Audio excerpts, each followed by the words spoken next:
So I've been in digital marketing for over 12 years now, and lately I've noticed something worrying. Marketeers are using AI completely mindlessly. Sure, they pump out a lot of content fast, but they just mindlessly copy and paste whatever AI gives them, and we all know that the stuff we get from tools like ChatGPT is average at best. In my opinion, AI should expand your creativity, not replace it completely. Today, I'll show you 5 methods to use AI without losing your brain cells. And yes, I'm going to group all of these tools under AI, even though most of them are LLMs. Let's start with the first method, which is probably the most obvious one or obvious use case for AIs, but this is also where most people make the biggest mistakes, and that's content creation. So if you're creating content, any type of content, be that email or landing page content or anything that you want to place somewhere online, you need to first come up with your own ideas, with your own structure, so you create your own outline at least. Because AIs are really great, but it's only great if it already has some boundary and it has some angle that you're already thinking about. It's really important in the age of AI, in my opinion, is that we stay true to ourselves and try to have a bit of a personality. Otherwise, we're just another AI. We don't want that. So in perfect world, you would use it as a sparring buddy almost for your content. You ask for different angles, follow-up questions, things like that. So I want to show you how, for example, I wanted to create a YouTube video title, which I wasn't able to put it in words. I just couldn't find it. I had the idea. The idea is that the tutorial will be very short and it's gonna kind of skip the basics because most people already know how to change the text or upload an image online. So I kind of wanted to that to be conveyed there. So I started asking the ChatGPT, okay, hey, can you come up with these 6 ideas? So then it started spitting out some basic stuff. These are kind of, the things you would expect. They're kind of average. So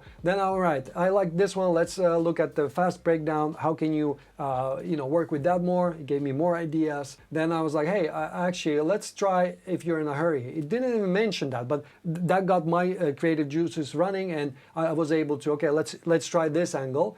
It came out with some, but I wasn't really happy with that. So let's try another angle. And then we went a bit back and forth, but then at some point, it actually came up with something that I liked. I thought it was something fresh. So here it is. I think this one, kit tutorial for the impatient. I thought this is something new. I would not come up with it. And just in general, these lines here, some of them I could use already directly. I just think they are a little bit different than what I would expect. So, okay, I was happy with the title in this case, but I wasn't just, copy pasting it now. I wanted to take it even further. So I have the title. I wanted to add a thumbnail to it. So then I added some questions here. It actually gave me quite a lot of different angles. So I thought, okay, I'm gonna see them. I designed the thumbnail and it actually worked out quite well. Now, I went even further. Okay, since we have now this title, what type of a hook would you use? What type of words you could use there? Now, it gave me some stuff, and to be honest, I didn't really like it, so I rewrote a lot of it. I kind of wrote it myself again, and I think I asked it here, but I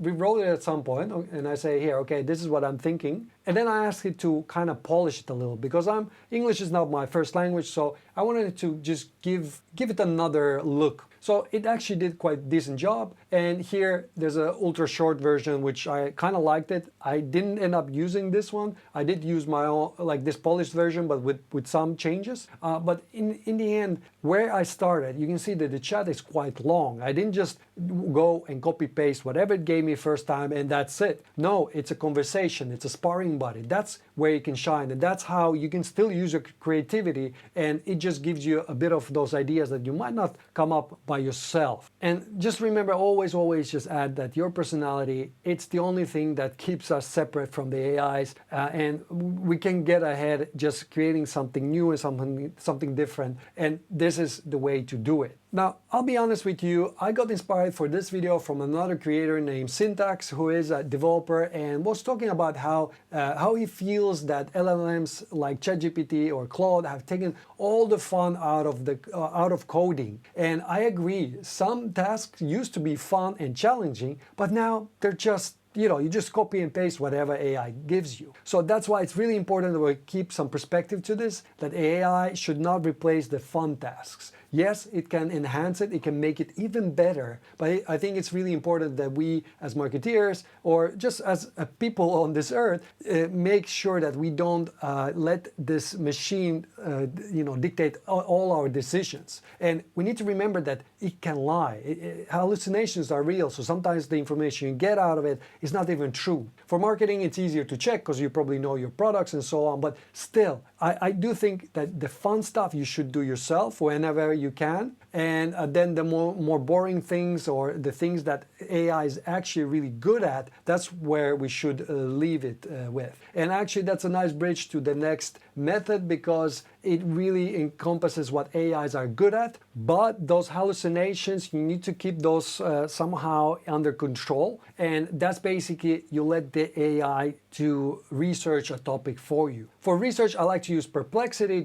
I find it much better, and actually it's able to visit URLs, whereas sometimes ChatGPT has issues with it. I just find that ChatGPT is better at creating ideas and things like that, and Perplexity is better at research and maybe summarizing things from online articles. And then you have Claude, which is the best tool for coding, in my opinion. But anyway, I use Perplexity, and in here I was just curious about GDPR compliancy and tracking for a specific tool. So I just asked it, like, hey, how are they able to do? How is this plausible? Which is the tool I'm asking. It's a web analytics tool. I was asking about it, and how are they able to achieve this compliancy with GDPR? And if you don't know what GDPR is, just basically privacy online. It's a European thing. So basically, it was able to give me quite nice answers. And in this case, it's not like I'm going to use this information and put it somewhere online. But this just gives me so much better overview of the whole, how is it possible? Because I didn't really understand how technically it's even possible to do it. So it explains here. I actually had, if I remember, I had some follow-up questions. So it actually, you can go deeper in the topic that you're not understanding completely. And if you have, for example, a meeting about this, now you can explain, okay, hey guys, why don't we try to do this or that, so that we don't have a need for cookie banner, because we can use web analytics like plausible. So I think these are great. The only thing here is that you need to always spot check where it's grabbing this information. So in this case, it's all from Plausible Analytics, basically the tool's website, but sometimes they're very sketchy where they get it. So you need to check. Okay, in these cases, I think all of them are quite reliable. So I don't know what is this VP statistics, but anyway, I would go and spot check what it's saying that is actually true. Especially if it's something important, you need to put it in front of your management team. You want to make sure whatever you're researching is actually true. So you just spot check that. And always when you get these results, make sure you kind of summarize it yourself. So there's probably you can generate a summary from here, but it'll be even better if you can summarize it, because sometimes it uses jargon that you would never use, or if you want to explain this to somebody else, there's probably an easier way to do this than long chats like this one. So just summarize it for yourself or for your colleagues or whoever you're doing this research for, and that way you keep still a bit of yourself in there. So, and then if the research is something where you need to come up with your own insights or summary, then definitely just do it yourself. You can use it. You could ask it to summarize what the learnings are here and really specify. But again, it has to be a conversation where you spar a little bit with it, because it'll just give you quite generic stuff, but you want to maybe zoom in on certain part of it, and just make sure whatever you put in front of other people, that you have checked yourself that is true.